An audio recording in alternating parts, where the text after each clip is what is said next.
Hey everybody, I'm gonna make a video because, I feel like something needs to be said.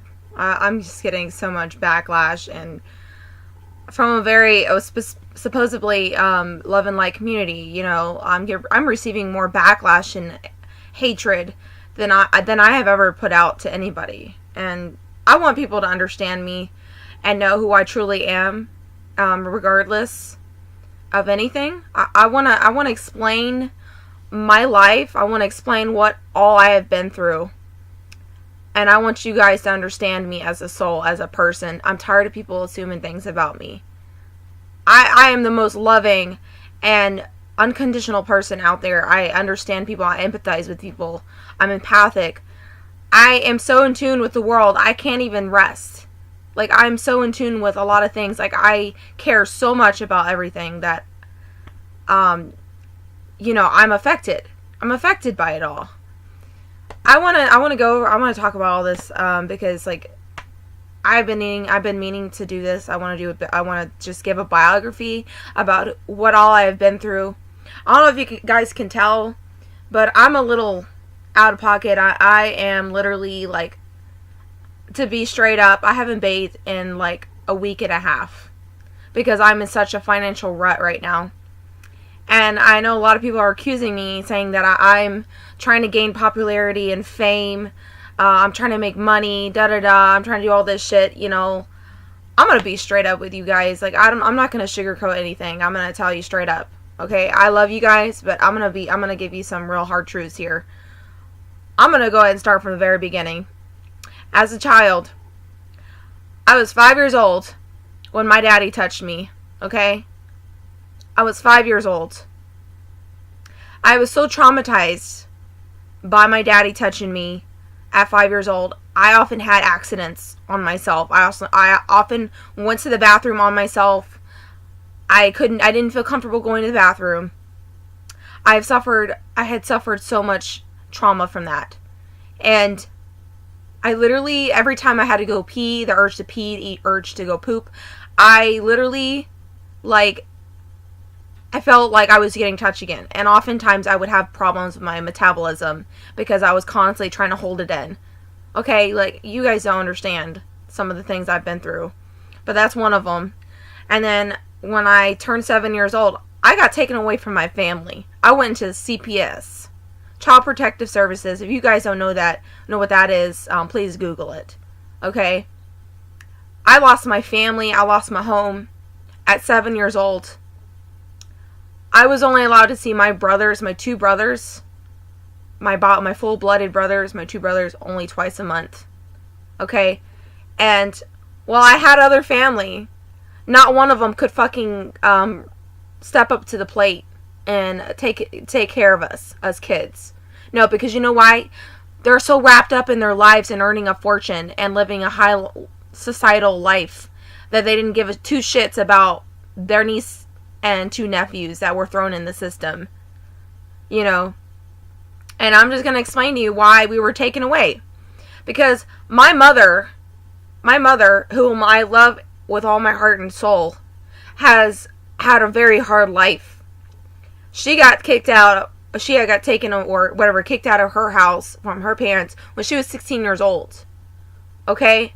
Like, there was a death in the family, and she had, like, no support, like, because everybody was still grieving over her brother. And, like, the way she expressed herself, or the way she had dealt with that is just she had sex way before she should have, and she kept getting pregnant. And her own flesh and blood actually, like, she just felt like she had to get out of the house. Like, she couldn't stay with them.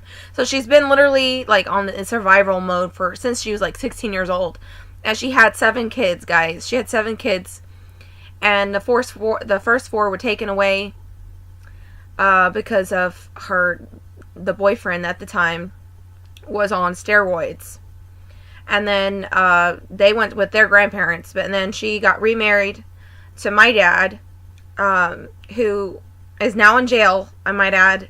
He's in jail. He's been in jail since I was 5 years old. He's gonna rot in prison for the shit he's done. He molested me, and then he had sex and molested his 2 daughters from his other marriage. Okay, so like, I haven't had a daddy all my life. I haven't had a father figure all my life.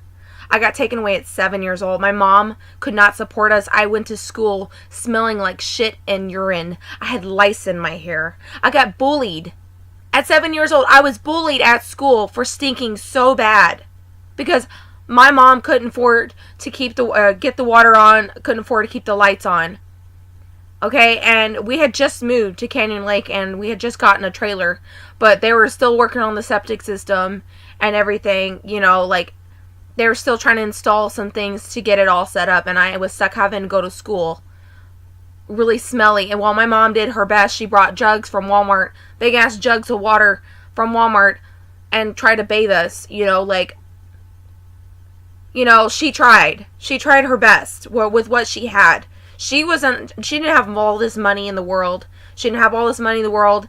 They had just put whatever money they earned into an investment on a trailer, so that we could have a place to live.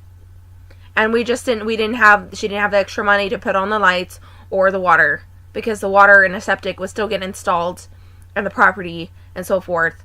And the lady next door called the police on her, and reported to our school that we're being neglected, which is it is true that we were neglected, okay?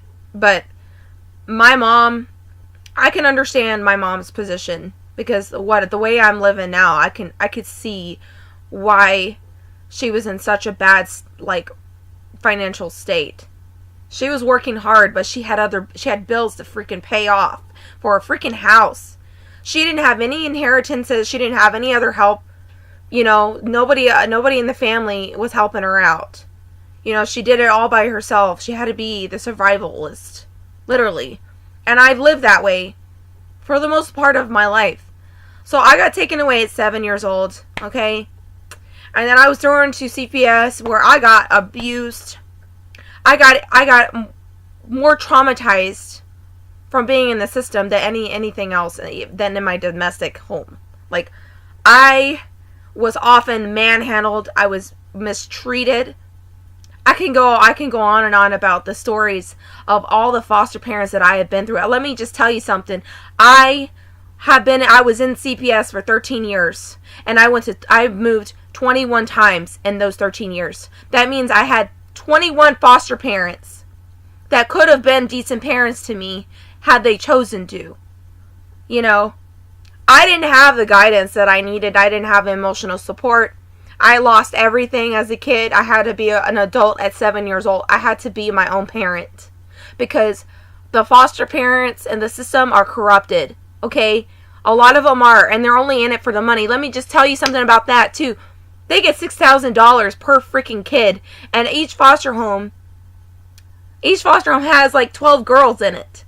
They're making a fortune off of these poor little kids. You know, they're making a fortune. And then adoptions cost a fortune. You know, so it's I had two options. I had two chances to get adopted. The first one came.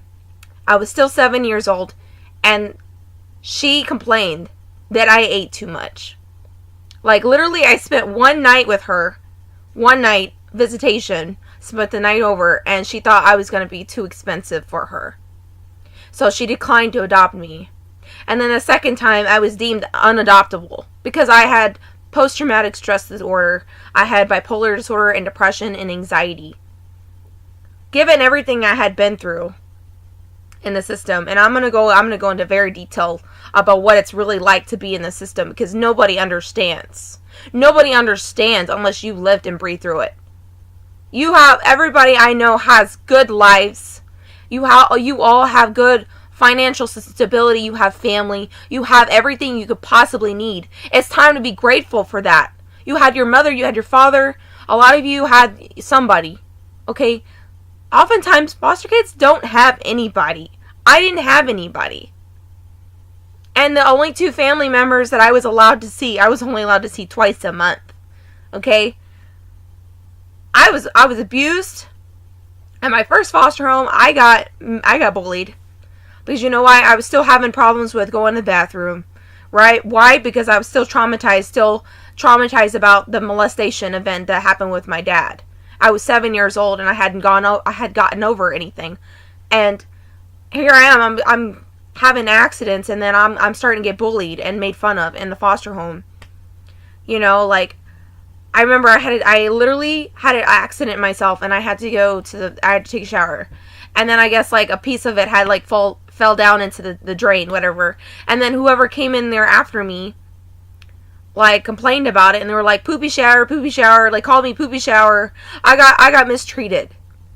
You know, you guys don't understand being 7 years old, losing family, losing your home, being molested at 5, having to face this world as an adult at 7 years old, and getting bullied at every left and right turn.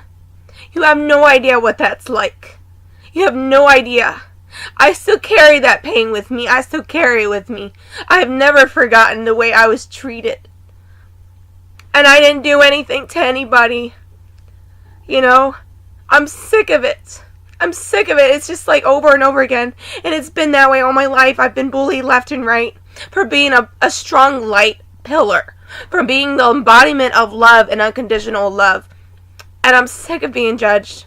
I want you guys to understand who I am, who my soul is. You guys know who I've said I am. I am Yeshua's daughter. I am. And I'm related to Annunaki. And a lot of you have a lot of misconceptions about Annunaki races. And you're saying that they're here to take control of the planet. They're here to hurt us. You know, like, who do you think you're talking to?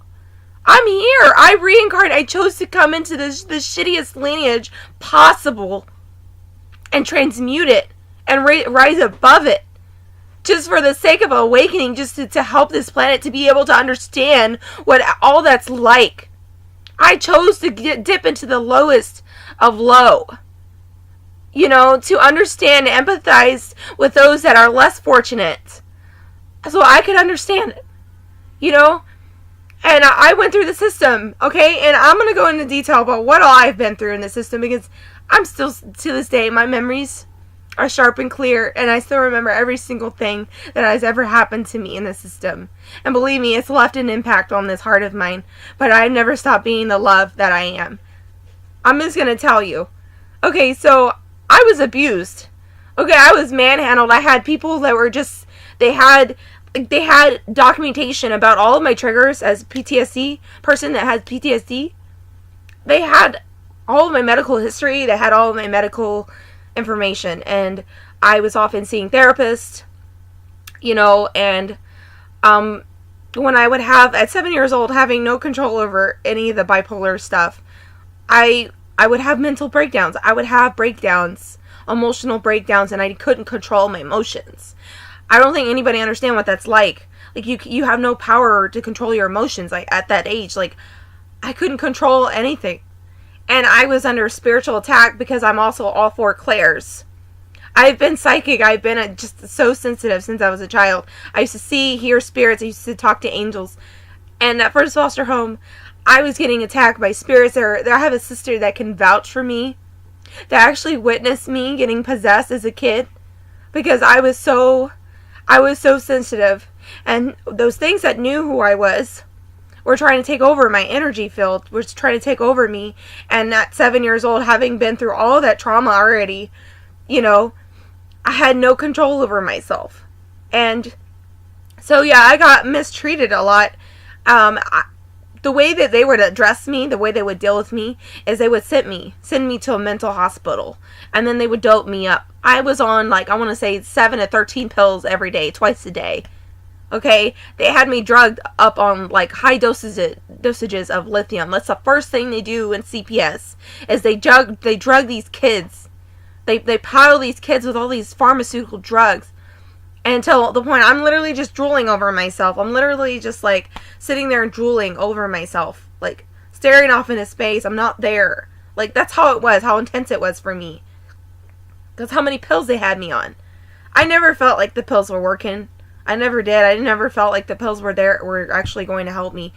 They changed it so many times. I don't know how many times they've changed my pills around, and nothing changed. And I kept telling therapists that I don't think it's the pills, that I just needed to process things, and they weren't by putting me and doping me up, they weren't allowing me the space to process what happened to me, you know, and I often had a lot of behavioral issues because they took my voice away. They acted like I didn't know who I am, how I feel, and you know, I was bullied. And every time I would try to express that to somebody, nobody would hear me.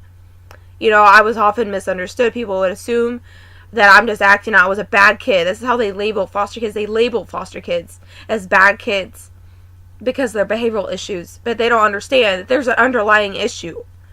You know, I lost my family. I lost my parents. I was upset. I was angry. I was upset. I don't understand what's happening to me. I don't understand what happened, why it had to happen at that age, you know. And then I was at that foster home for 4 years. And every single time that I would try to voice myself and how I felt about how I was treated, like I got sent away to like mental hospitals. And then every time I would have those episodes, what I call episodes, when I was under psychic attack, nobody knew what the hell to do. Nobody knew what the hell to do, and they would just send me away and lock me in the freaking mental hospital and expect me to get better overnight.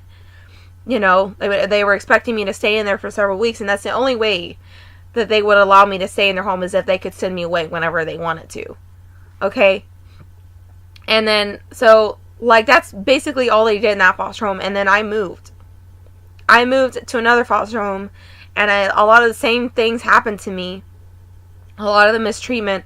I had a foster mother who said I read too much. I had a foster mother who complained to my caseworker that I read too many books.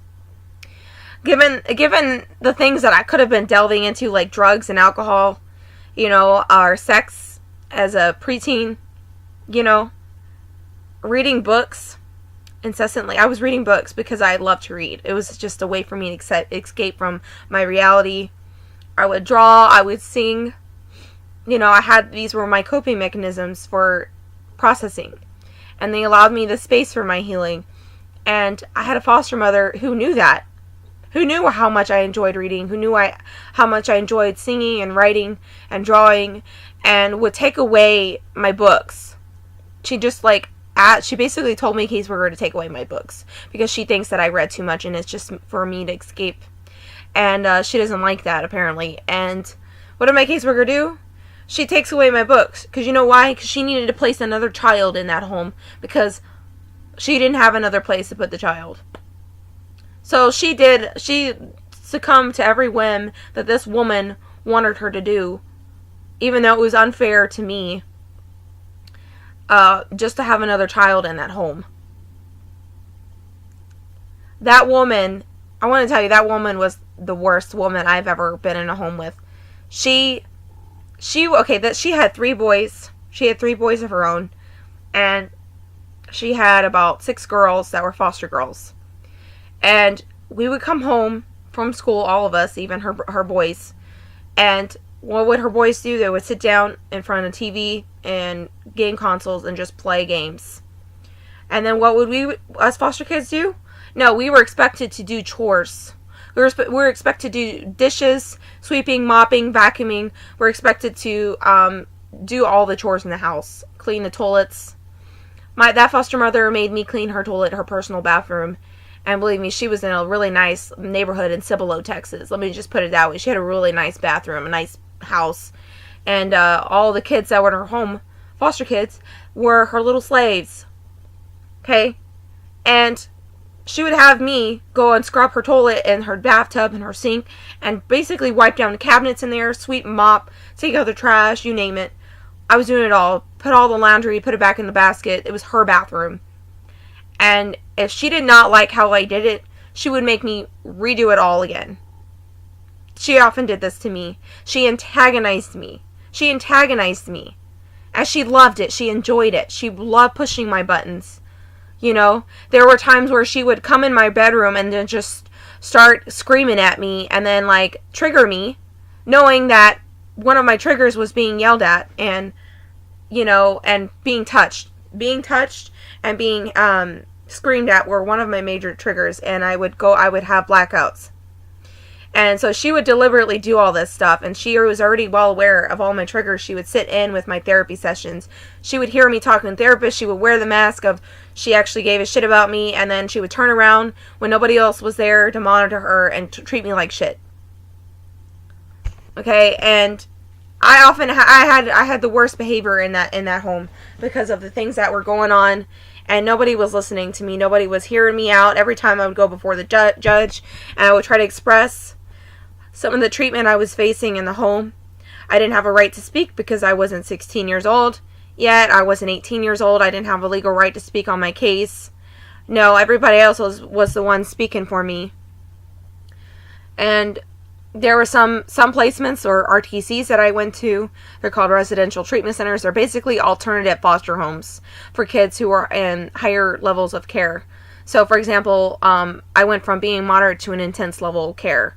Intense level of care is basically means that I require more monitoring to be able to function properly, right? So, they would have these lockdown facilities. There's one in Canyon Lake.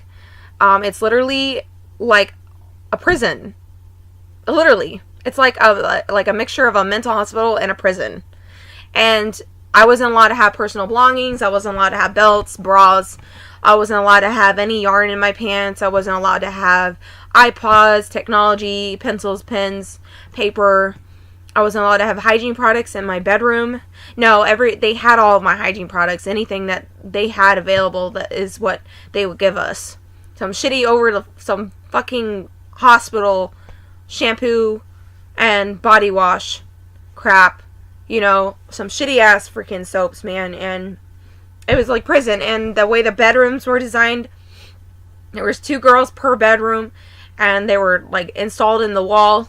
And then we had these little cubicle, basically dressers that were cubicles, and they had no drawers, no closet, no nothing, no hangers, you know. And the windows in the bedroom was plaster glass, and it had the barring, so you can't break out of the windows, you know. And it was a lockdown facility, so they had locks and special locks on every single door, and they had these little cards that they would slide in. They would wear on their necklaces and slide in and open the doors.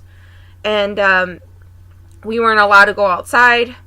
If we were red or yellow, like there's a color system, if we were red or yellow, green and blue. If we were red or yellow, we were not allowed to go outside. If we were green or blue, we had privilege to go outside and go to the cafeteria on the campus. That was the privilege, to go to a cafeteria and eat in a cafeteria. To go outside was a privilege. And if you were red or yellow, and that really depended on how behaved you were, da-da-da. And given how many kids have been traumatized in those facilities, I mean, it's almost like hard to not be acting out because of how much mistreatment's going on in there. Like I said, they would antagonize me. They would push my buttons and attempt to really try to get me to go off. There were some staff members that were really evil. I could just sense it in them. They were evil. And they would deliberately try to poke at these kids and get them to go off. You know, like they would literally pick on us until one of us blew up, and then they would have an excuse to restrain us, put their hands on us. And then they had isolation rooms. Okay? And I'm going to go and tell you, this is I have been through a lot of mistreatment in this particular vicinity building. It's called an isolation room. It's no bigger than like a freaking holding cell. Like, I want to say like 4 by 4 by 4 is how big the room was. And it's brick walls, tile flooring, and it was a big steel door with a little freaking plaster glass window like this big, and then had the little lines, and then they can lock you in there and lock you in there for hours. There were some times where they would actually strip me down naked and then throw me in there, and I was just bawling my eyes out. I was 13 years old. And I got stripped down, butt naked, and thrown in there, and then locked in there for hours until that they deemed me functional enough to be out in the living areas. I'm a good person. I'm a well-behaved kid. You know, I had my PTSD, okay, but I knew my limits, And they knew my limits, and they would deliberately do it on purpose. And I would get in trouble for it. And some of the restraints that they would do, I'm going to just explain to you some of these manhandling restraints that they would do to me as a 13-year-old. Okay? There's one called the teddy bear, right? They would take my hands, put them on my armpits.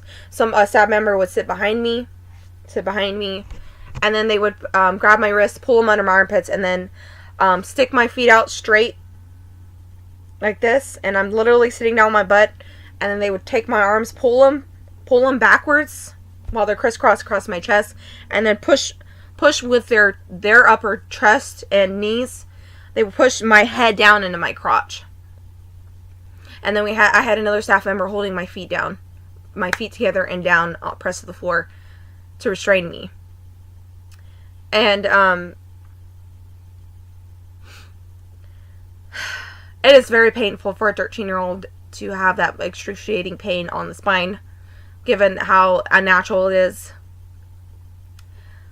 My head was literally in my crotch. My face was literally in my crotch, and if I could draw like how the shape of my spine was, it'd be like this. Okay? Like this. That's how my spine would get curved in these restraints, and there were times where I felt like they could pull my freaking shoulders out of their sockets and break my spine, up my upper spine. And I literally would pass out because I couldn't breathe. They would suffocate me, and I would conk out. Like, that's one of their ways to restrain these kids. These little kids, you know.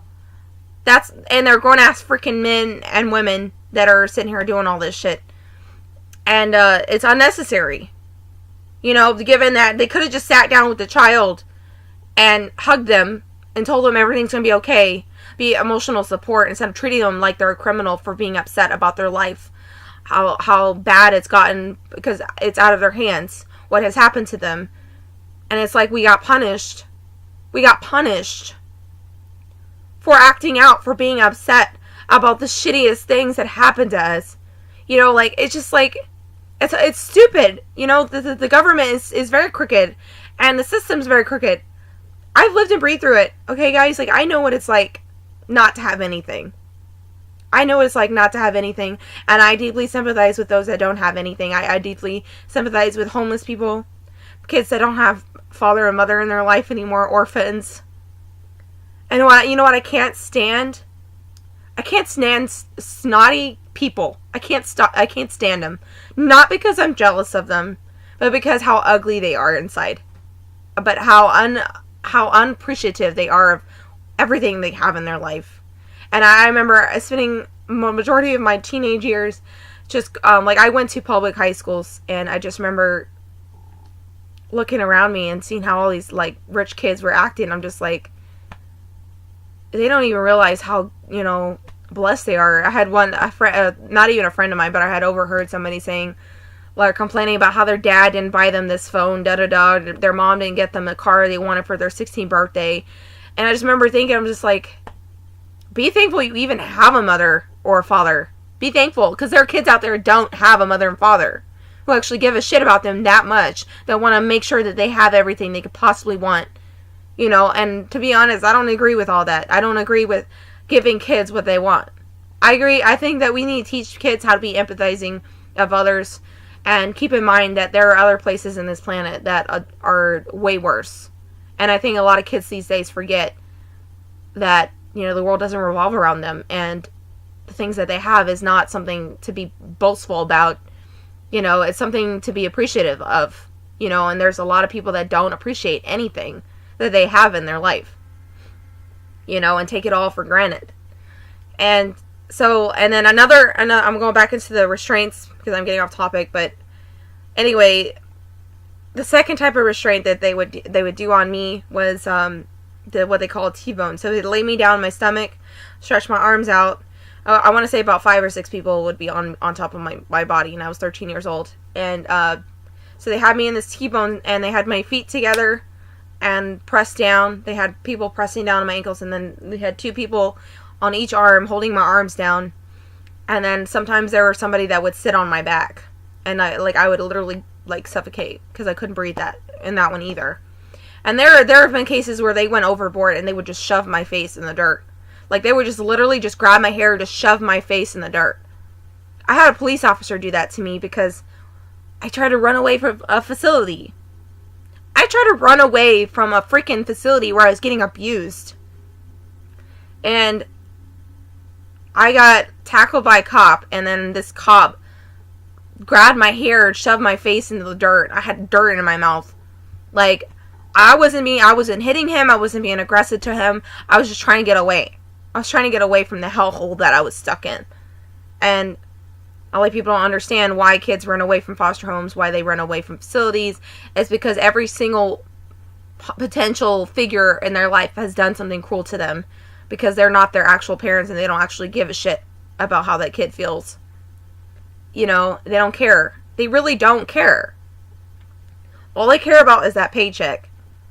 Okay, that's what everybody's in it for, because it's good money. It's a market. It's a freaking market. These kids, and believe me, there's billions and billions of foster kids, and their foster families making a fortune, and like they can't even do the right thing. Like, it's just it's bullshit.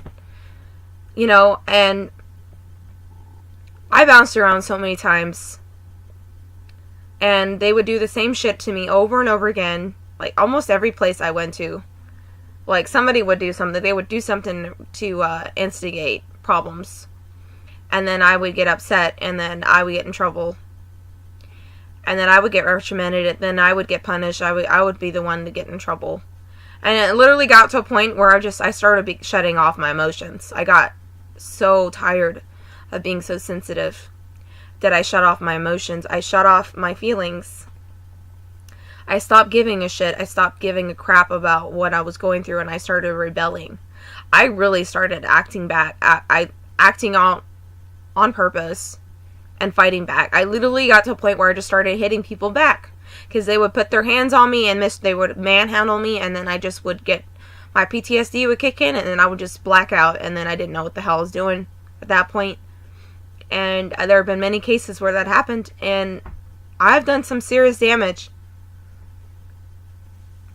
You know, I'm given the medications that I was on, what was supposed to be helping me was not helping me, and the therapy wasn't helping, because the therapists weren't actually giving a shit about me either. Were not actually empathizing with me. They were strictly there because they're getting paid to do it. They were getting paid to talk to me. I had very rare opportunities where somebody actually wanted to be there and emotionally support me and try to be emotional, like an emotional figure, somebody that could really comfort me. And I was living a nightmare, and I was a child. I was a kid. How else am I supposed to act? You know, how else am I supposed to respond to that? As a kid, I didn't understand. I didn't understand why I got taken away. I didn't understand why all this bad thing was happening to me. Why are these people, these strangers, hurting me? You know, I didn't understand why is this all happening to me. And I would get bullied at school just for being foster kids. Like, literally, the school, there's some teachers were actually very prejudiced against foster kids. Like, they literally, like, treated me like a lesser person because I was a foster kid. Like, they expected me not to pass my test. They expected me not to really succeed at anything, you know, academically, you know, and you would be appalled by some of the things I've been told by teachers and supposed adults, grown-ass adults, you know, who are supposed to be the adult for a child, who are supposed to be kind and know how to respond to something like that. I've been like verbally just put down all the time. I want to say, like, that is probably the most probable thing that has ever happened to me, is I was just constantly being put down emotionally, mentally, physically. I was constantly getting put down, and I literally started not loving myself and picking at myself. And then I lost count of how many times I committed suicide. Like, I've tried to commit suicide several times. I've tried to hang myself in closets. I've tried to cut my arms, my legs. I tried to suffocate myself in bags. I wanted out. I wanted to commit suicide. I was just so depressed. I was so emotionally just put down that I wanted to commit suicide, and I often tried to. Every single time. I would punish myself by harming myself every single time I would get in trouble. Like, that's exactly what they taught me, was to hurt me when I was acting out. So what did I do? I started hurting myself. I started really, like, harming myself because I felt that's what they're telling me that I deserved. That I deserve to be hurt, and that's why I need to do it. And that's what, like, that was my mentality at the time. Like, obviously it's very ill, like an ill, unhealthy state of mind. But anyway, that is how this treatment had affected me as a kid and all my teen years. And I got revived. I got revived one time, and I want to say I was probably like 14, 13, I don't know. I don't remember. But I had gotten revived that time because I'd hung myself in the closet, and then somebody had found me as soon as I blacked out, basically, I guess. And then the second time I got really close. I had already aged out, though, of foster care system. I was dating a guy who was very abusive and controlling over me. He was my first boyfriend, and I had just aged out of foster care. And he was cheating on me and treating me like basically a welcome mat, and his family was treating me really poorly as well. I was paying his dad $300 just to live in the spare guest room, and I was cleaning up everybody. I was doing chores, I was doing laundry. I would clean up his room. I would help him shave. I would iron out his clothes for work. Like, I was basically like a little housewife to him, and he, like, mistreated me. And I literally, like, tried to commit suicide over him, and I got really close. I overdosed on some old medications, and I ended up in ICU, and I actually had a near-death experience where I came out of my body, and I saw Yeshua, his golden body, and I saw his light. He had no face, and there was golden beings staying around him, and they were talking in a language not from Earth. What I now know is light language, by the way. But they were talking amongst each other, and then I saw this light just pouring out of his crown. Like, he literally had this crown, and there was just nothing but light. So I knew he was Yeshua, and then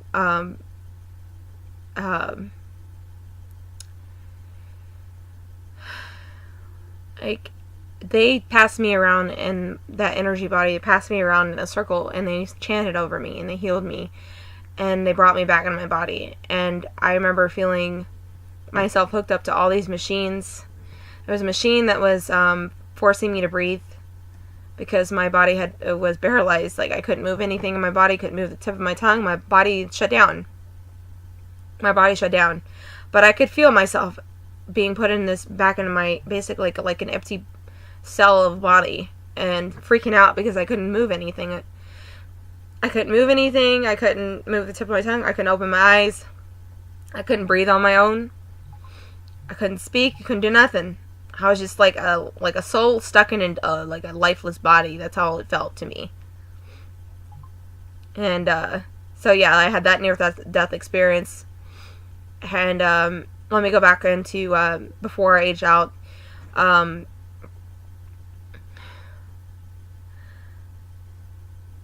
I was just so abused. Like, I got abused. I got locked in rooms all the time. I got mistreated. They would stick me with needles and put me out. Basically, put me out with drugs. They drugged me up so much. Verbal abuse. Being thrown into mental hospitals when nobody wanted to deal with me. Nobody wanted to sit down and talk to me and help me calm down. Instead, they would just treat me like an insane person. And just treat me like that, and then just expect me to get better in these centers, and it never worked. And no matter how many times I tried to tell them that these pills weren't helping me, nobody listened to me. I go before the judge, complain about some of the treatments. I don't want to go into too much detail about anything really as far as physical abuse, but yeah, I've been through some physical abuse, guys. I've been really manhandled and like mistreated, and people put their hands on me where they shouldn't have, and it's just like, it's like having no voice in the system was such a hard thing, because like I couldn't talk. It's like I couldn't even say anything without getting in trouble. I couldn't complain about being locked in rooms for hours without getting in trouble for it. Like, I always got reprimanded for speaking out. I always got reprimanded. And I had one caseworker who actually gave a shit about me. By the way, she was my caseworker for like 4 years, and 4 of the years that I was in CPS, and she grew very attached to me and tried to be my mother, basically. And she treated me like her own. And she gave me her number. She's like, you call me whenever you need me, okay? Like, if you're going through something, if something's happening to you at the facility, you tell them that you want to talk to your caseworker, and they have to. Like, that's how proactive she was with me. Is she would make sure that these people were not crossing their bounds with me. They were not going to mistreat me. You know, and she knew that I was getting mistreated, and they have to, by law, to let me talk to my caseworker. And my caseworker had made it to where if I was having a blow up, that I could call and talk to her to get calmed down. And every time she would answer the phone, and I would talk to her, and I would calm down. And I would not have to get restrained. I would not have to be locked in a freaking mental facility. I would not have to be locked in an isolation room or seclusion rooms. I wouldn't have to be restrained or put in life jackets or whatever, restrained jackets, whatever. You know, like, it's just like, all it takes was one act of kindness, one proactive step in the right direction for me to get calmed down. And nobody else was doing that except my caseworker. And so yeah, she was like getting really attached to me. And then what did they fucking do? This they fucking did? You want to know what they did? They told her that she's getting too attached to me, and I could no longer be on her caseload. So I literally got taken away from her. I got taken off her caseload. I got taken off her caseload because she gave a shit about me. You know? And it's just like, it's appalling that all this, you would think that they would allow that support, emotional support, and allow that to help that child. But no, they didn't actually care. They're not in it to help kids. They're in it to make a fortune off these kids, and they don't want people getting too close to all this mistreatment. They don't want people to realize what's really going on in these centers. They don't want nobody to freaking find out about it. It's all crooked. They're making a fortune. It's a fucking market, guys. Like, and I'm a living fucking testimony to that. I lived and breathed through it all. I bore eyewitness to everything that was going on, and not just to myself, but other kids. I knew a girl, her name was Maria. She had severe PTSD and flashbacks, and she couldn't help it. Okay? A sight, a smell, a certain movement, a touch, anything, the slightest will set off this type of response, a flight or fight response in the brain. And she had it to a point where even the smell would trigger her into having flashbacks. And it was just so severe, and she had a breakdown, right? She had a blackout, and she had broke down, and she was getting restrained, and I was just bear witness to it all. And there's this guy named Marty who was working at this facility for so many years. He had built himself a reputation. Okay, nobody ever wanted to get restrained by Marty, because he would hurt kids. He would hurt the freaking kids. And so yeah, like, literally they would restrain us. They would have us on our stomach. That was the third one, where they would pull our arms behind our back and then lift our wrist up to our neck, our neckline, or our bone, our upper spine. And it literally feels like your shoulders are going to be popped out of place. And he was doing this to her, and then she had somehow gotten loose, and he socked her in the face. He knocked her out. He just straight up just hit her in her freaking face. She was 13 years old. He was a grown-ass freaking man, 6'3", heavy built, heavy set, knocking this little girl in the face, knocked her out because she had slipped out of his grasp. And she, the next morning, or the next, whatever, the couple following days, she had this big-ass purple and blue bruise on her left eye. Well, not this eye, but it was the left eye. And her retina was busted, so her eye was actually bleeding. And she tried to file a grievance letter because that's abuse, straight up abuse, and they're not allowed to be doing all that. And she wrote a grievance letter and submitted it to the front office, the facility front office, and they just brushed it aside. They said that since Marty had an upstanding reputation, that he wasn't going to get in trouble or get fired for anything for doing that. And clearly the evidence was right there, that he had socked this little girl in the face. You know, it's not procedure. He got away with it. He still works there. He fucking works there, probably, still. It's been several years, but I'm pretty sure he fucking still works there. He built his reputation up where he was scary. All the kids didn't want to get restrained and didn't want to get restrained from him because he would actually hurt them. He would deliberately hurt them to get them to stop. And it wasn't the nice kind of hurt, like, oh, discipline. It wasn't discipline. It was abuse. And this man just sitting there walking away, getting away with it all. You know? And, you know, I've witnessed so many things like this, man. Like, and you wonder why all these girls are trying to run away from the facilities, somehow escape from facilities and foster homes and never come back. We're trying to run away for a good fucking reason. We're not just running away because we want to act the fool. You know, we want to get away from the trauma, the abuse that's going on behind closed doors. And, so yeah, that's part, like, basically the life, how it was like for us. It's like a survival. We were all in survival mode the whole time in the system. Survival 101, foster kids. We're great survivalists. We try to get out of things. We're good at getting out of things. We're good at it. Because we've had to learn that way. We learned that every adult figure in our life or staff member, authority figure is evil. We've learned that they are there to hurt us, and no one cares about us, and they don't care if you're getting abused. They don't care about anything you're going through. They want you to be quiet because they don't want to lose their money. They don't want to lose the type of profits they're making. You know, and you're a kid, you're powerless in the system. It's like one child against the whole entire government, or several children against the entire government. Like, you're not going to win that. We could go to court and nothing's going to happen. Or at the end of the day, we're still going to get into trouble. And that's all we did. We got in trouble for every single thing. Every single little thing, man. We weren't allowed to have freaking rights. We weren't allowed to have, like, the decency to be treated decently. Just for crying. Just for having, like, tears in your eyes, you would get in trouble for it. And, like, they would treat you like you're fixing to have a mental breakdown. They lock you in these rooms, restrain you, put their hands on you, and escort you to a fucking isolation room. Da-da-da. Like, this is how fucking corrupted this system is. And this is often what I've lived through. You know, and I've committed suicide how many times, and I've had foster parents knock shit out of me. I've had some things happen to me, dude. Like, this is...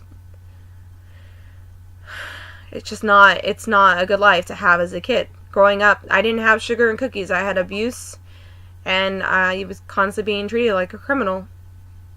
You know? I wasn't treated like a child. I was treated like a criminal. And, you know, my senior year, I actually had the privilege to go to high school because I was at least half decent behaved. A lot of the other kids had to go to charter schools on the foster facility premises and things. I was in Tomball, Texas, and instead of making me go to a charter school, my judge had okayed me to go to a regular school because I was deemed functional enough to handle that type of privilege to go to a high school. Believe that or not, it was a privilege to go to high school. A privilege. And I went to school, and I joined extracurricular activities. I was in writers' clubs. I was in a dance club.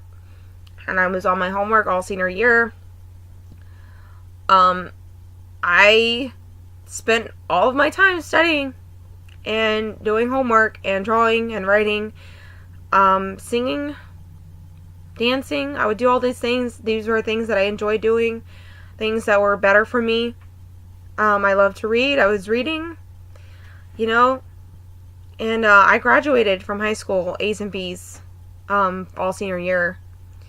And I've always been very smart. I've always been very, very smart. And my caseworker that I had, Christy, it's just like, I'm gonna go tell you how very blunt she was. She was not nice to me, let's just put it that way. And as soon as I walked off the stage, like, she was there. She was the only one that was there, and my two foster parents that were there at my graduation. And as soon as I got off the stage, like, I walked off the stage, went off to the side, talked to her, and she's like, "Oh, I'm surprised you even graduated. I'm surprised you even graduated high school." That's what she said to me. It's like she was doubting me the whole time, like I wasn't going to get anywhere, that I wasn't capable of graduating high school. Like, what kind of shit is that? Like, I just got off the fucking stage, dude. Like, why the fuck are you going to say that to me? It's just like, it's like, in a way, it's like an emotional abuse. Like, to the last fucking minute, dude. Like, I've been emotionally abused left and right all the time in the system. You know, like, it's just, it's screwed up. Some of the shit that I had to fucking deal with. Like, none of you understand the type of things people said to me all my life. All my fucking life. And I've done nothing to anybody. I've done nothing to anybody to deserve any of that. And I got treated that way for no reason. You know, I graduated high school, aged out, didn't have any family to really go to. I had aftercare services, and that's what I was going to use. And I had, as a transitional place, I had to stay with my grandfather, who I just made contact with at that time. You know, I was supposed to get adopted at 16 by my aunt. Well, let me go ahead and explain that, because that failed. That failed because I found out that my aunt and my uncle were only trying to adopt me and my little brother because they were in a lawsuit at the time against my mother over my grandmother's house everybody grew up in. On one hand, my mom wanted to make sure that everything in her will was underlined, and then on the other hand, my uncle wanted to make profits off the house, wanted to sell everything, wanted to get all this shit out of the house and sell it off and make a profit. So there was a big ass fucking fight over it, and I wasn't even in contact with my mom at the time. But I had temporarily been with my aunt and my uncle as a foster, like, they were being treated like foster care parents because they were trying to adopt me and my brother. And, you know, so they made it seem like, oh, they're going to adopt me and my brother, right? Well, guess what?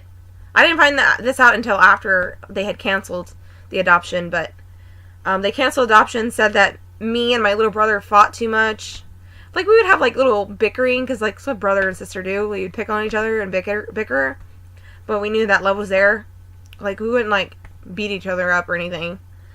But yeah, like, we would talk shit to each other sometimes. And, but that was, like, bickering. And then, so on one hand, my aunt was saying that they couldn't financially support us, even though they were living in, Katy, Texas, in a really nice neighborhood. She was a registered nurse, and he was, Allegiance Roofing. He was working as one of the bosses, and he was making a fortune. Cause, like, they make a lot of money building roofs, right? After hurricanes, they make some really good money. Repairing roofs after storms and stuff. That's like payday for them. And so, like, my aunt told me that the reason why they're canceling the adoption is because they can't afford to support us financially. That's what she told me. And then my uncle told me that the reason why they're canceling the adoption is because me and my brother fought too much. So here I'm hearing two different freaking stories, right? They cancel the adoption, I go back in the system, and then that's when I aged out and then graduated high school, aged out, da-da-da. And then I didn't find out till later that they were actually in a lawsuit against my mother when I had gotten back in contact with her in 2013. So I graduated 2012. I left CPS 2012, and I immediately enrolled in college.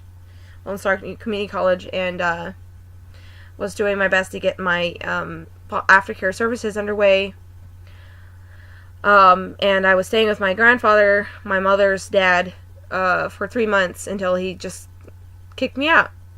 He said the reason why he wanted me out is because I didn't tell him that my cousin had brought a boy over.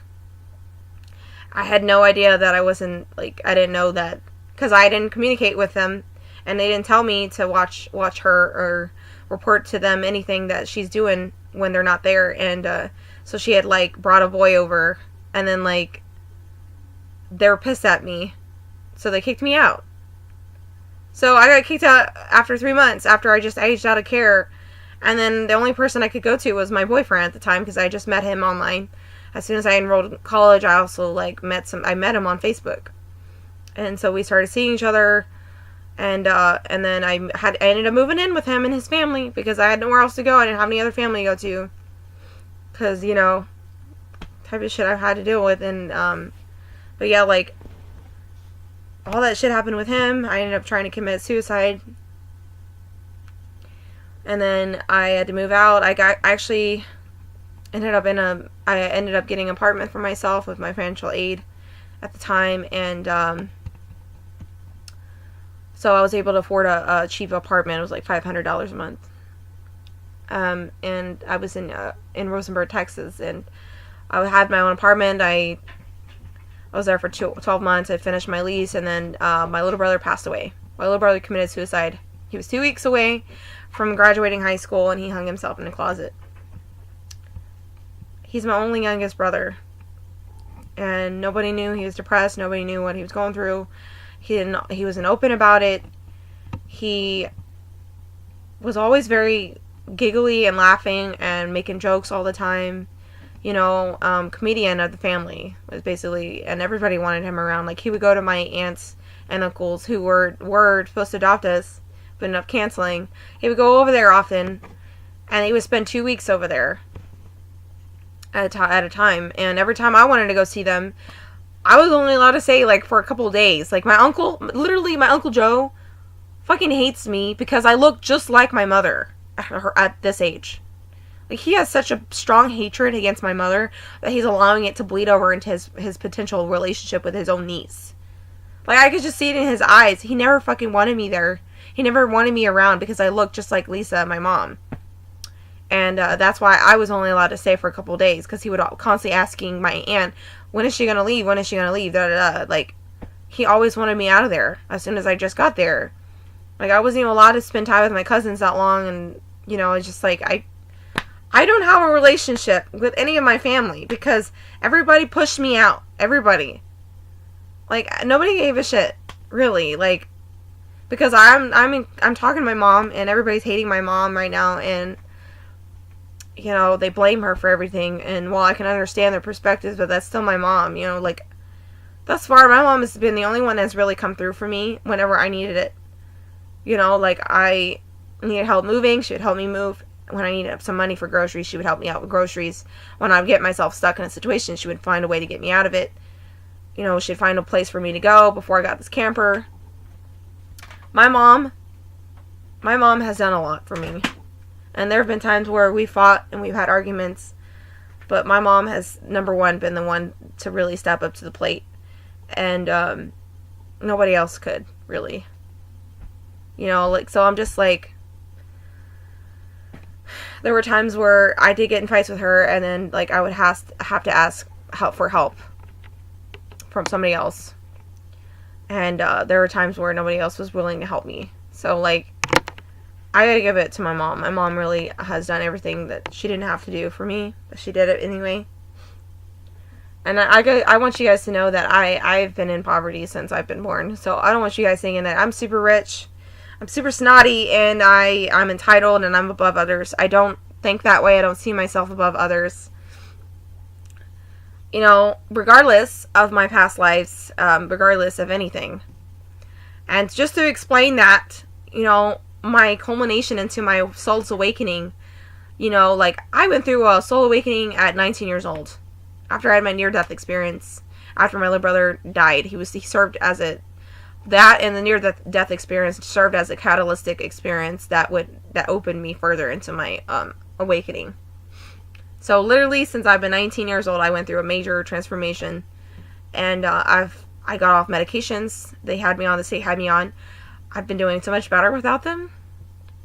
No surprise there. I've had contact with Yeshua since I was like a kid. I told you guys, I talked to him when I was a kid. I would talk to him as a child. I would see the angels in my room all the time. I had a medium approach me at 16 years old online and tell me that she saw a lot of angels around me. I didn't know at the time that I was Yeshua's daughter. I just knew that I felt very close to Yeshua as a kid and felt that I was his daughter. I just never really could acknowledge that within myself. I often put it down in myself, denied it because I didn't want to think that I was his daughter, and I'm just like, I went to church. I grew up in the Christianity thing, and I did go to church and stuff, in foster care, and I learned a lot from the Bible. I learned all the stories, and nothing ever really resonated with me. I felt very uncomfortable there, awkward all the time. Like, what I was hearing wasn't truth. I'm very empathic, and I can tell when somebody's lying to me. I get uncomfortable. When somebody's being very ingenuine with me, I can feel it. I get very uncomfortable. I feel awkward. It's like they're wearing a mask they're putting on the front and expecting me to believe it. And I'm just tuning into that energy, and I'm just like, it's not real. It's not true. And that's how often I felt in churches.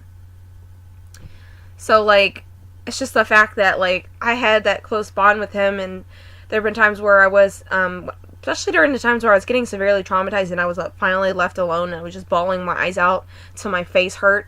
Literally, my whole forehead, my eyes were swollen. My mouth and my nose were swollen. I would cry and cry and cry until my freaking face hurt. And nobody was there to hold me. Nobody was there to pick me up, encourage me or rub me on the back, tell me everything's going to be okay. And I never had that reassurance from anybody the whole time. And Yeshua was the only person in spirit that would come in there and just hold me. And I would immediately feel his peace rush over me. And I would calm down, and I just remember, like, feeling all this love and feeling love for the first time. And, like, that is just something that I've never really felt my whole life. I often felt so, like, unloved. And although I was so, like, good at loving other people, so good at loving animals, so good at loving and expressing love, and, I got mistreated by a lot of people that I fucking, like, was nice to. And, like, I always got mistreated. And I'm not gonna, like, dwell in the past, because I'm not going through that anymore. The trauma, the type of trauma that I was going through, I'm not going through that anymore. It's just, like, the odyssey of some people, like, especially the judgment that I've been facing lately. It's just, like, reminding me about a lot of things I went through as a kid. And it's just like, y'all are so fucked up y'all don't understand who I am. I had people blocking me because they think I'm a satanist. I had people blocking me because they think that I'm an antichrist. Like, y'all don't know my relationship with my dad. Y'all don't know. Y'all don't understand. Y'all don't understand nothing. And I'm not this perfect person that you guys all assume me. I'm not some damn person that's gonna look down at every single one of you and judge you. I'm very open. I'm very accepting of others. And it's oftentimes that I'm not the one that's accepted. I'm often the one that's being rejected and criticized for being me. Like, I don't want to hear this crap anymore. I've been getting so much backlash lately, just coming out of the fucking closet. Like, y'all don't understand me. Y'all don't know who I am. Y'all don't know my relationship with Yeshua. Yeah, he's come to me. He talks to me. I might not talk to him every single day, but he comes in when he wants to come in, and if I'm calling out to him, he comes when I call him. So, like, I don't want you guys sitting here slamming me, telling me I'm Antichrist, this and that. That's fucking bullshit. Y'all don't know what I've been through. Y'all don't know anything. If anything, I'm pro enlightenment. I'm pro love. I'm pro everything that's good. I disown everything that is dogma, religion, everything that has disempowered everybody and has controlled the masses, have brainwashed everybody. I want all that shit to go. And I want these bad pedophiles and the Vatican, religious places. I want these fucking government elite, fucking greedy ass fucking idiots sitting here enslaving humanity and killing people and making fortune off of it. I want them all to they all deserve to die. They're the ones that deserve to die. And I don't feel sorry for those. I'm sorry. And I can't love those types. I just can't. They're just straight up evil and they're just possessed by something not of this world. And I have a lot of knowledge to share. I have a lot of knowledge. I've had near-death experiences. I've been a channel and medium, all 4 clairs all my life. I've seen and felt spirits all my life. Yeshua comes to me, talks to me sometimes. He gives me messages in 3s. I was born January 3rd. The 3rd day of the 1st month. My life path number is 9. Divide that by 3 is 3. 3 is my number. I'm a Holy Trinity, guys. I'm literally a freaking Holy Trinity. I'm sacred. And my soul chose to incarnate into the worst possible lineage and garbage so that I could rise out of it and transmute it. So that I could better understand you guys, so I could better assist you. Because I want to serve. I want to help. I want people to get to their awareness so they're not held back by anything. And yeah, I'm Annunaki. Listen, I'm royalty. My soul is royalty.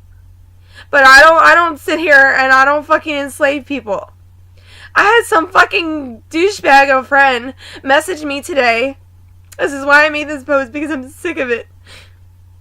There's so much misinformation out there on the internet, and I'm sick of people being parrots and just regurgitating everything they fucking read on the internet.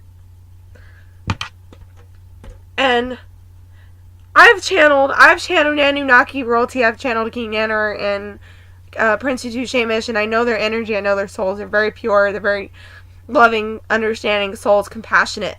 They have the capacity to love. They're not evil. And I know that there's 2 groups. There's deserters that were cast, they were literally thrown out of the freaking Anunnaki planet because of their evil ways. They're the ones that are the part of the Black Sun cult that is wrapped up in the government and the music industry and everything that's corrupted in the planet right now. So I don't want you guys to be sitting here generalizing that all of these beings are evil. I can tell you 3 different races that I could probably kind of say that are evil. Or generalize. I can't really generalize with the entire race. I can't say that. But because just like we're humans, we have good and bad humans on this planet and all of us are evil. So you can't generalize. But there's evil. There's a lot of bad ones. Reptilians, there's a lot of bad tall whites. There's a lot of bad deserter Anunnakis who are no longer Anunnaki. They don't have a fucking right to even claim that. They're here to fucking destroy everything, and we've been built into this matrix system, and everybody's still fucking relying on the Bible to give them answers. Everybody's relying on everything that is not relevant to the soul. I got people messaging me. I had a friend of mine who was supposedly a friend of mine message me and tell me that I know why you were born, and he said that you were born because you're here, your mission here is to take over the planet. What kind of shit is that? Am I trying to take control over you guys? Am I trying to do that? Because I'm Anunnaki? What kind of fucking bullshit is that? I'm sorry, excuse my language, but I'm not going to sugarcoat anything. Y'all need to wake the hell up. Stop buying it, all this crap. There's so much crap in this internet's confusing mess of information. You can't rely 100% on anything that's surfacing on the internet. And I know for a damn fact that these beings have utilized technology, have utilized the web, and they have deliberately distorted every fucking thing they possibly think of so that you would not find out the truth. This is why channelers and mediums, all four clairs types of people who are ultra sensitives, who can commune and talk to genuine spirits and tell the difference via empathy and empathic ability, to tell the difference between a genuine spirit and an ingenuine spirit, one that is pretending to wear a mask. Straight away, a lot of the things that I'm reading on the internet it's been designed. It's been intelligently distorted, and it's wearing a mask of perfection and untaint. And everybody thinks that you need to obtain some type of perfection, some type of holy perfection, to be enlightened. And that's total bullshit. We're human. We've been designed to be perfect and then imperfect. And it's just perfect. We're not going to get to that point. We're not, like, that's to that point, that perfection. Just like with anything else on the internet, with the photographs, you know, celebrities, body types, all this other shit. You know, that all of that is just like perfectionism. We're expecting people to be put on pedestals and be perfect. You know, I have my own problems, guys. I have my own problems. I'm enlightened. I go through things just like anybody else. I have feelings. I have emotions. I'm sensitive. And whatever I'm channeling is not because I want to get popular or I want attention or I'm seeking attention or I'm victimizing myself. Whatever bullshit has been said to me is not true. I have $0 on my bank and I haven't had any money for like 2.5 months. I haven't had any money. I'm literally in a financial rut. I'm having to move by the end of this month without any money. And I give so much of myself, you know. I distinctly remember going into play dance group one day, introducing myself, and reading over 125 people for free. I didn't expect a dime from any of you. I didn't expect anything. I did it from the bottom of my heart. I did it because I wanted to generally reach out to people. I wanted to connect to people and share the love. I wanted to share, you know, myself. And I did. And that's all I do. When I make videos, I'm there to inform the public. I'm there to inform you, to help you expand. I'm also getting information that's relevant to all of you. And I'm trying my best to get it out there. And I'm trying to warn you. Trying to warn you what's actually going on, because a lot of the shit you're still buying into has distorted you so much. You're not going to see what's coming. You're not going to see it. I know what's coming. I know it's coming. I've been shown. And I'm going to be prepared. This is why I'm not really worshiping the dollar bill. I'm not worshiping getting rich or making a fortune off of readings. I don't believe in that. Neither does my dad. Okay? All of you people calling yourself readers, channelers of Yeshua, like, you'll sit here making money off of people who are doing readings and stuff. What did he do? What did he do when they fucking try to use him? What did they do what did he do when they were trying to take taxes from the poor? What did he do? He rebelled against it. He fucking turned over the fucking tax tables. He knows what it is. It's enslavement. It's enslavement. It will forever be enslavement. The dollar bill, taxes, will forever be enslavement. Okay? Like, resources. Having to pay something for something that should have been a divine right for every human being on this planet. Just think about all those kids in Africa. They deserved food and water. They deserved it all. Every single one of them. Think about all those foster kids that are being taken away from their family, deserve love and compassion. They deserve to be treated like decent human beings, not like criminals. We all deserved decency. We all deserve to have everything that we could have possibly needed for our organism. And that has been taken from us and deliberately held as leverage over us. And you're still participating in that enslavement. You know, you're still participating in it.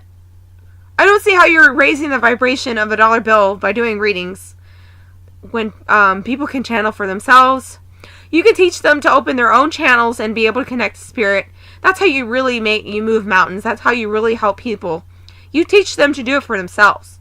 Because in a way, you're still encouraging that disempowerment. Like, they don't have all the answers, right? Because they're not being able to tune into anything because they don't know how to do that yet. Well, what do you think you're here for? You're here to teach people, right? You're here to be a teacher.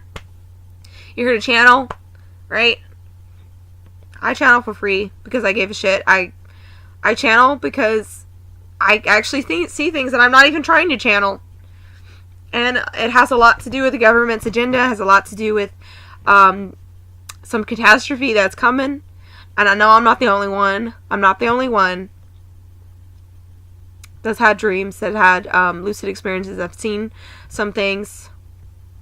There's intelligent life out there that are preparing for catastrophe. And governments preparing for catastrophe. And it's obvious. Government is building underground bunkers. Why? Can I just ask you why? Why do you think they're doing that? Why are they blowing so much money on these underground bunkers? Why are they doing that? Why are they doing it? Wake the hell up. Wake the hell up. I'm sorry. Wake up. It's time to wake up. It's gonna happen. It's gonna happen. No amount of enlightenment's gonna prevent the catastrophe that's gonna be here. This whole place needs to be cleansed. And this little sparkly, perfected thing on a pedestal of an event that's supposed to be happening. Mass awakening happening. Just shift into 5th dimension. Da-da-da. People. Listen, please. Please listen to me. 5D's already been here. It's been here. Okay? The mass awakening is already underway. There is no coming. It's coming. Okay? People have given the opportunity to awaken. People have been given the choice. Some have not chosen to take that choice. I've had dreams of a vast sea of empty life vests. What does that symbolize to me? That symbolizes to me that I was able to board the boat with a life jacket wearing it because I had the awareness and I wasn't naive and I didn't buy into everything that was being shoved in my throat on the internet. I'm trusting myself, what I've been shown. And then I saw all these empty life vests. And I remember thinking that dream, they could have used the life vests. What does that mean, guys? What does that mean? What does it mean? What life vests aren't you using? Why attack me? The messenger. Why attack me? I have nothing to gain. I have nothing to gain by doing readings. I'm not going to tolerate it anymore. I'm not going to tolerate this mistreatment. I'm not going to tolerate it because I love myself. I love myself and I care about myself enough to not allow it to happen. Yeah, I'm Annunaki royalty. I'm not here to take over the planet. I'm here to help you. Yeah, I'm Yeshua's daughter. Do I think myself above you? No. I'm Yeshua's daughter. I still love that. I own it. It's me being transparent. It's not me sitting on a high horse and peering down at all of you because I'm Yeshua's daughter. That's bullshit. I'm not here to make a fortune. I'm not here to gain anything from any of you, from telling you anything. I don't have anything I could possibly gain. I'm poor. Okay, I'm literally living in poverty. I haven't showered in a week and a half. I wash my hair in my fucking sink. You know? I barely have fucking any, resources for toilet paper, food, paper towels. You know? If it weren't for my mom, I wouldn't have had any of that. But here I am, I'm sacrificing everything. I'm also getting hunted. I'm getting harassed by the government. I'm getting harassed by multi-dimensional beings that don't want me talking about anything. No, they don't want me saying anything to you guys because they want you all to believe the little perfect lie that they have designed for you all. They want you all to just believe it. Just trust. Believe it. They want you to do it. They want you to not know what's coming. They want you to stay in that unawareness. You're turning a blind eye to some things that are very obvious around us. Observe your environment, guys. What is happening? What all is happening right now? What is the government up to? What are they up to? I'm not making shit up. You can go on Google, research mysterious booms underground. Go on Google, research our government elite building bunkers. That's right there in front of your faces. I am multidimensional. I astral project. I see things that I probably shouldn't have seen. I've seen some of these places. I've seen underground bases. I've seen underground bunkers. I've heard beings brag about, or Illuminati affiliates, people who are actually people. By the way, they're not actually ETs, but they're working for these ETs, so they have access to certain technology and ways to astral project. They've been taught everything that they know by these beings so that they could do their dirty work. Okay, and I've had beings literally astral project into my space, fifth dimensional, and brag about some things that they're up to. And I got a number, 8.5 billion people are going to die. I got a number, and it's not because they told me that. Because what I had talked to before that, months ago, before all this witchcraft and all this shit was happening to me, before I literally was under the flashlight, before I was under the government's flashlight,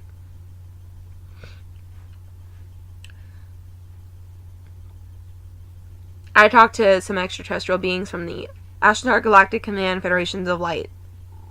I reported something to them that I saw with my eyes that they didn't know about. And I communed with a being who was very concerned about planet Earth and expressed to me that it's going to get too hot down here for life and a lot of people are going to die. And I know it's true because I also had, before that, I had dreams, or I would say lucid experiences visiting places that are not of this earth, dorms, bunkers that are not on this earth.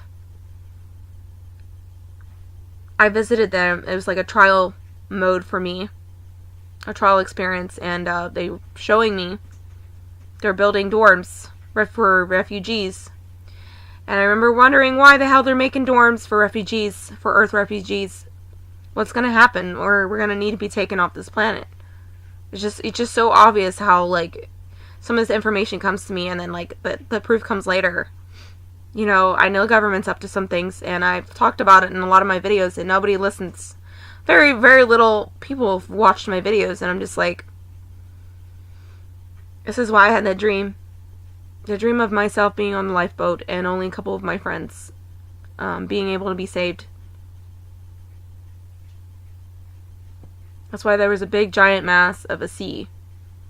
Empty life vests, because nobody else was paying attention to me. I'm a messenger. And I have nothing to gain from that. I'm just here to share what I've been shown, and I'm hoping that's going to help somebody out there. And I want you all to understand who I really am, because you guys just don't understand. You don't understand the life that I've lived. You don't understand what all I've been through. And no, I'm not some arrogant, broad who wants to sit on a fucking high horse and peer down at everybody and judge every single person on this planet.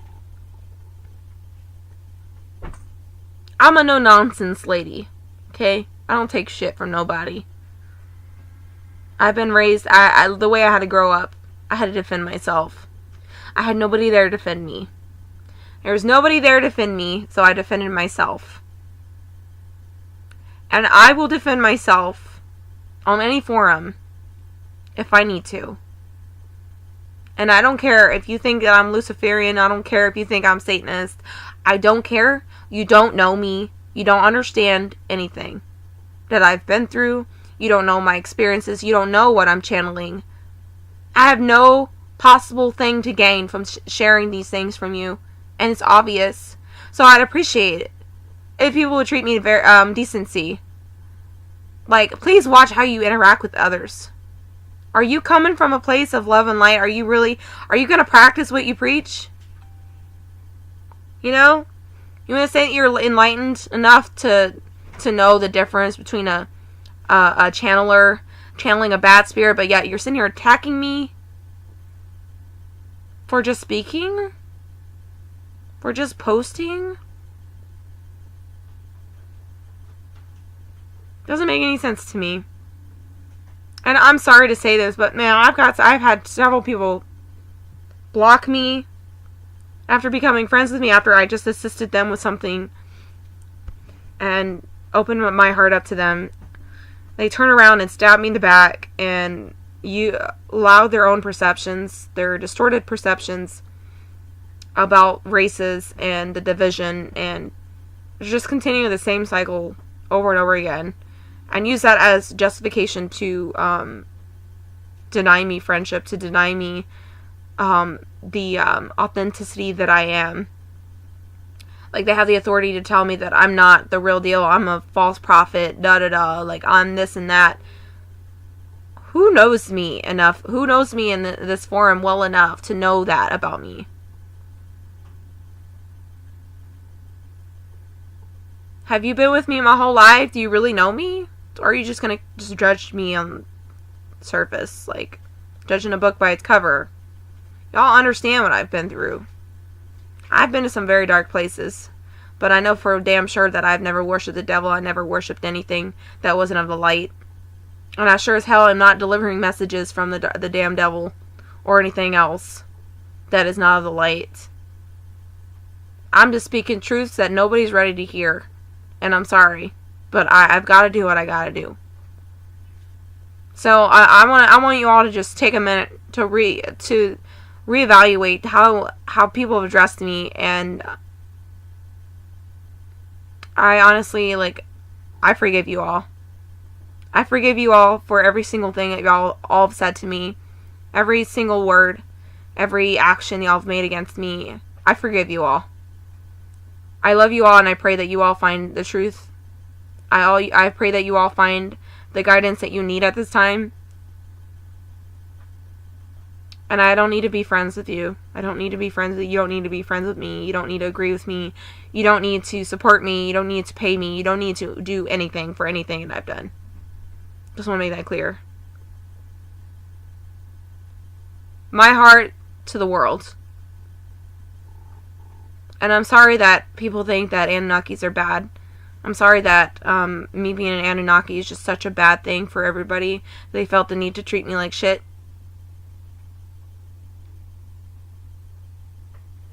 I love you all anyway.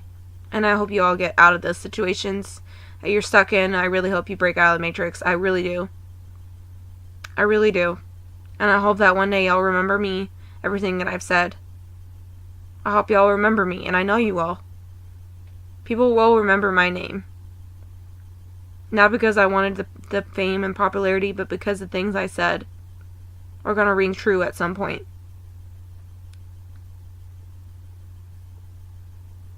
I'm not a bad person. I'm a good person. I love and accept every single one of you in any shape or form you could possibly come in. And I just want all this attack to stop. I'm not a bad person. I'm not an evil person. I'm not here to take over the world. As somebody said to me, they said, I know why you were born. Your mission here is to take over the planet because you're Anunnaki royalty. That's what he said to me. I'm like, you need to stop reading the garbage on the internet is what you need to do. Take a break from the internet. Why don't you have a bath with some bath salts. Drink grape juice. Get a cleanse done. Have some Reiki. Go have a vacation. Get clear of all this congestion, because you know what? You're buying so much into this congestion, you're projecting onto me. And I don't appreciate it. I don't appreciate it. I've done nothing to anybody to really deserve the types of treatment that I've gotten thus far. And I think you all need to understand that this behavior is not enlightened. The shitty behavior, the words, the failure to be kind to others where it doesn't suit you is not enlightened, it's not love, it's not Christ consciousness, it's not anything that you're claiming to be. So please drop it. Please drop it already. Stop wearing it as a mask to justify your shitty actions. Stop using Christ. Stop using my daddy as an excuse to act shitty to other people. Stop doing it. That's my daddy. He's under so much attack, and I'm tired of it. I'm sick of it. You don't realize how attacked the Christ family is. You don't realize how dependent the whole world is on our lineage, how dependent they are on our energy. We're getting drained, we're getting siphoned, we're just, like, you're basically disempowering us. Like, my dad, like, he expressed to me yesterday morning, I made a post about it. He showed me something, and I've often asked him about it. He's verbalized it one time I channeled him in that video that I posted. And he told me it's loud. The prayers, the begging for mercy, the begging for saving is loud. And I know he often visits rocks.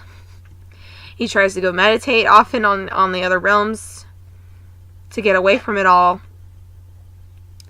And he really wishes that a lot of you would understand that the Bible and a lot of religious stuff has been actually designed to enslave you. It's been twisted around so much that you all been so lied to. Like, lied to the point where you're all dependent on him for saving. And the truth is, you all don't need saving. You can save yourselves. You can open up yourselves. You can expand yourselves. Self-empowerment. How, in what way has religion empowered you? Has made you feel like nothing, right? Has made you feel like you have to be a certain version of yourself to be able to be accepted and loved and saved and welcome to the kingdom of God. We're all from source energy. Even the ETs that you think are evil, we're all from source God. I don't like some of the ETs that are here on this planet. The ones that are earthbound, that literally can't go anywhere. I don't like them because they're evil. But I know that at the end of the day, everything came from source. Everything. And there's too much of this war shit going on, like, out there in the universe. Believe it or not, Palladians have gone to war with Anunnakis. Okay? None of them are perfect. None of them.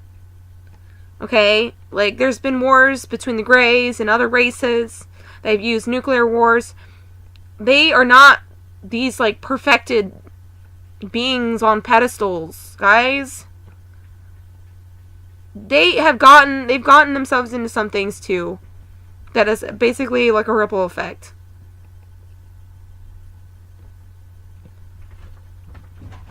And they've suffered the consequences for it. And here we are, we're a fertile planet. We're, what it looks like, we're heading in the same direction. We're heading in the same direction. We gave our power away a long time ago. It's time to take it back. Stop relying on my father to give it back to you. You need to take it back. You need to take back your self-empowerment. You need to recognize that enlightenment is self-empowerment, is realizing your soul as it is. Imperfect and perfect. Your shadow side, your light side. The balance of yin and yang.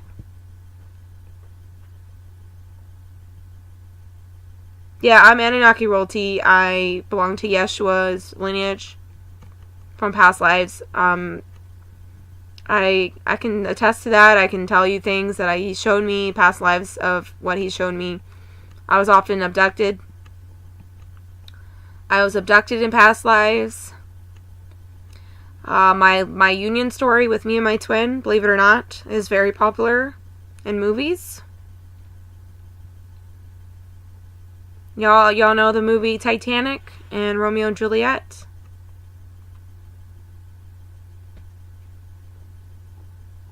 They took us out every time. We were strong. We were a strong union, and something along the way came and got in the way. Every time we come together. We killed ourselves. I committed suicide. I know he did. You know, I have not met him this life. My heart yearns to know when I'm going to be with my twin, but you know, at this time, I've got a mission here. I'm not focused on it. Because you know why? Because they will try to use it against me. Like they always did. I've been under so much attack as it is. And I've had to call in higher deities. I've had to call in higher beings to assist me just to get these bastards to back the hell off of me. And I don't need you guys contributing. I don't need you guys attacking me. I don't need you guys criticizing me, telling me that I'm not who I say I am. I don't have any reason to lie to you. And there's plenty of people that can vouch for me. Plenty. And I know that some people are not going to want to hear it. Some people are not ready to hear it. The magnitude of that reality, that's okay. I'm sorry, but it's the truth. That's my dad. And I love him a lot. He loves me, wants what's best for me. But I'm also like him a lot of ways, and you don't understand that. You don't understand that I humbled myself. I'm royalty. I humbled myself. I was born into the worst situation, the poorest situation. I'm not seeking riches. I'm not seeking fortune for giving my heart to the world. I'm not doing that. I don't have any desire to really attain anything, a materialistic nature in this planet. I just need money for groceries and survival needs, but I want to be the pillar of light that I was intended to be. I want to be the one that guides people. I don't want to be criticized for that, because it comes from a pure place in my soul, and I'm not evil, and I'm not Satanist. I'm tired. I have a lot of energy attacks going on. I'm very strong. You know, I'm very strong. I'm surviving, and I'm doing okay. I'm doing fine. But I'm just gonna set the boundaries here. I'm setting boundaries today, because after today, I've had enough. I had a friend just say outright that I was born here. My mission is to enslave humanity, and that's complete bullshit. Complete bullshit. Please don't pull any more criticism against me for being Yeshua's daughter. I'm sorry if you don't agree with it. I'm sorry that you don't like it. I know some people are kind of jealous about that, and it comes from a subconscious level. I'm okay with that. I'm sorry. It is what it is, and I'm sorry. I'm sorry, but I'm not gonna shut up. I'm not gonna be quiet. All my life I've been told to shut up, and I'm not gonna do it this time. I'm not gonna do it, because I love myself, and I know where I'm channeling. I'm trying to speak things to help people, and that is the only thing I'm concerned with right now. There are people that will accept me and love me for me, having the knowledge that I am Yeshua's daughter, having the knowledge that I am Annunaki royalty. And no, I'm not necessarily starseed, guys. There's a difference. There's a difference. My soul at that level is Anunnaki, but I've been born into different bodies several times. So is my dad. I also want to point out that my dad didn't just walk the earth the one time. He's been here multiple times. Nobody knew about it. And every time that we've reincarnated, he's always had the same children. Me, my two brothers. Although we had different names. Different last names, different skin colors. Different races. We were different. Genes, blood, DNA, so forth. And he's also shown me that in the past life I actually had blonde hair, and I was like 5 years old, and the same beings, the same enemies came and abducted me from him. They stole me right from his vicinity. And then he also showed me that they put acid in my eyes. They ruined my vision in that life. And in this life, I want to say I had 20/20 vision when I was little, when I was younger. It wasn't until I turned 7 that I really, my eyes just out of nowhere just turned bad. Out of nowhere, my eyes just went blurry. I actually remember the precise moment of when my eyes actually went bad. And I was sitting down, I was watching a movie from a distance, and I could see the picture perfectly, and then all of a sudden it went blurry. And then ever since, it's been blurry. And I feel like my soul is just integrating a part of what I went through as a kid in a past life, when I was abducted from Yeshua. He literally showed me, he was biting the left side or his tongue and the left side of his teeth. Because I'd asked him the night before, I was like, please tell me, or like, because I wanted to verify with him, because I had 2 other people were channeling things about me and saying that I was Christ's daughter. And they didn't have any collaboration with each other, didn't talk to each other beforehand, didn't know anything about me. I did not tell them my birth date or anything specific to me, and they just channeled me, because they wanted to. Because I had just done all those readings I did in Palladians, and they had channeled me. And they both, days apart, I want to say 3 days apart from each other, had said channeled the same exact thing. And that is when Yeshua really came through and verified everything for me. And I asked him, I said, am I really your daughter? I mean, I always felt like I was, but I don't want to like say that, because I don't want to pride myself in that and, you know, think myself something like that and not be that. You know, I want to be truthful with myself. And I asked him, and then that following night, he gave me a dream, and he showed me him wearing regular clothes, by the way. He was wearing regular clothes. His hair was like a dirty brown, blondish color with a red tint to it, a little, like a golden, reddish, blondie, like brown, brunette. He's got all these colors in his hair. It was gorgeous. And it was shoulder length and messy. Like, you know how like rock stars have their hair. They're just messy. Anyway, he had his hair that way, and he was biting the left side of his cheek. Or left side of his teeth, or his tongue. I could see his tongue sticking out of his mouth on the left side. And I remember looking, because he had just looked over to a doorway. There was an open doorway, and I looked over there where he was looking. He seemed very upset. I got this vibe that he was upset. He was angry about something. And then there was a doorway. We looked over, and he basically was trying to get me to look at this door. So I looked at this doorway, the open door, and outside, I could see the light shining from outside, like it was the door, and then it went straight to outside. And then I remember seeing a little doll on the floor, on the concrete. And then I remember seeing a woman kneeling down to pick up the doll, and she was crying. And I assumed that was Yeshua's wife. And I was a little girl that was missing. He gave me the sense that they had just abducted me that moment, and he had walked over, like he had just made his way over to the door, and he realized that I had just gotten abducted, and he had all this anger surging through him, like he was just angry. Picture that, guys. Picture Yeshua being angry. You know, like, it's almost like hard to imagine, right? Well, I saw him that way, and it's very rare for him to get angry. And the fact that he kneeled down, like he was basically showing me from past life that I was abducted as a kid. They literally abducted me from him. This is how they attacked him. They've been attacking the Christ family every single time we've incarnated.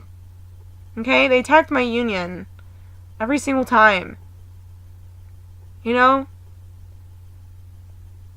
Titanic. Romeo and Juliet. This is the saddest tragedies you could possibly think of. But yeah, that was us. That was me and my twin. Well, the storyline that they're playing out. How famous that is. Think about how famous it is. It's almost as famous as Jesus, right?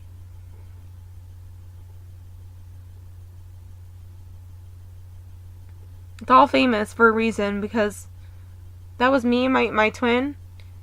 And Yeshua, how famous he is. We're significant. We've always been under the spotlight. We've always been significant. And unfortunately, there's consequences coming with that. And I've learned that already.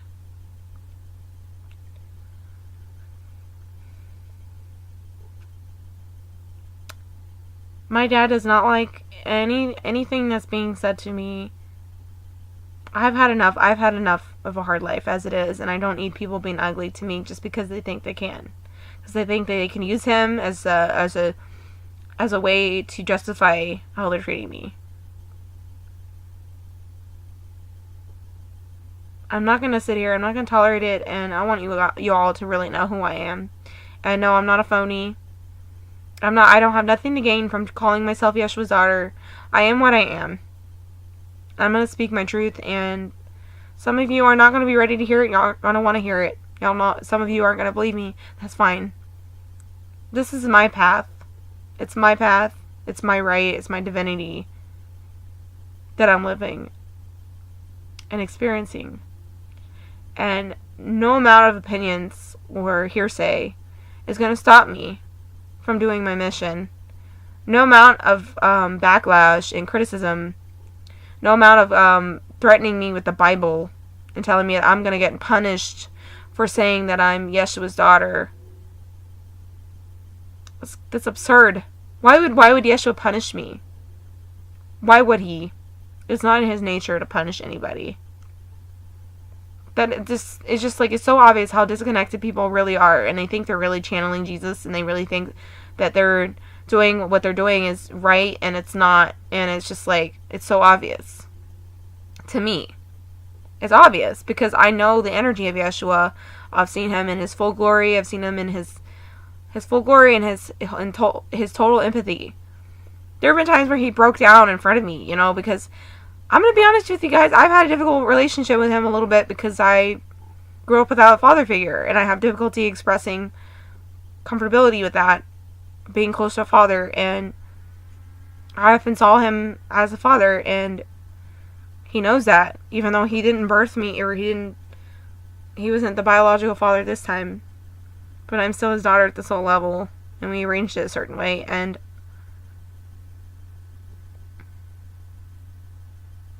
he's broke down in front of me, and he said that they took you from me. He's cried. He's like broke down and cried. I know when I'm picking up on him, because he's just he's very sensitive, and he's very strong, like a strong emotional energy, like heart opening, and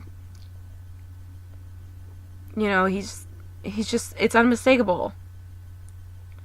And I don't have any way to really prove that to you. Yeah, he has given me physical proof of his connection to me, and to verify it is him speaking to me. He gives me messages in threes. He gave me 3 cardinal messages. He gave me 3 stones with his name on it. Through another person who had been brought to me by him. It's just he's very mysterious and very particular about how he comes through with me, and I trust what I'm hearing. I trust what he says to me. And there have been several times where he's come to me and hugged me, and I could feel him, like he's breathing there right next to me. I'm very in tune with all that, and the multi-dimensionality of these realms, and I know who I am. And I don't need to prove it to anybody. I know who I am, and I know why he comes to me, and I know why he's guided me to this point. I know why I've gone through everything that I've gone through. I know I'm not here to take over the planet just because I'm Annunaki royalty, or because I'm an advocate for the real Anunnaki who want to help you all break out of the systems. Okay? Stop reading the garbage on the internet. Just stop doing it. Can I just say that? Just stop doing that, guys. Stop reading all this garbage and buying into it immediately. You need to discern. Filter it out. Put a filter. What does not appear to be love and light, or is too perfect to be true, please filter it. If it's not unconditional love, if it doesn't really give the space and the right for the person to speak, or if it somehow disempowers somebody in some way, please do not even believe that is truth at all. It is not.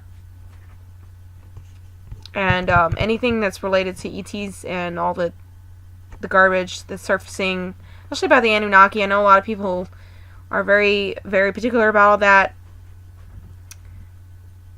Anunnaki royalty are not bad. They're enlightened beings, and they did create us after all. So be thankful that you're actually here. And I'm sorry if you don't agree with that. I'm not going to argue with anybody. I don't have the desire to argue anymore. I'm not going to argue. Where it doesn't serve me, doesn't serve you. he says she said it's not gonna serve anybody. Okay, I trust what I trust, and those that are meant to hear it will hear me, and those that are not meant to hear me will discard me, and that's fine with me. So, in conclusion, I'm not evil. I love you all. I'm sorry that a lot of people think I'm evil, or they perceive me that way. I'm not evil. I'm not. I'm just going to say that straight out. I'm not evil. I'm not here to mislead people. I'm not here to seduce anybody. I'm not here to lie to you. I'm not here to be a false prophet. I'm not here to control you. I'm not here to enslave you or take over the planet. I'm not here to slander my Father's name. I'm not here to be an antichrist. I'm not here for any of that crap. I'm here to help you all. I'm here to be the light pillar that I am, and I will continue to be that. So forgive me. Those that don't believe me, forgive me. If you really are Christ consciousness, forgive me and love me anyway. If you really are Christ consciousness, if you really are channeling Yeshua, Yeshua wants you to love me anyway. Thanks.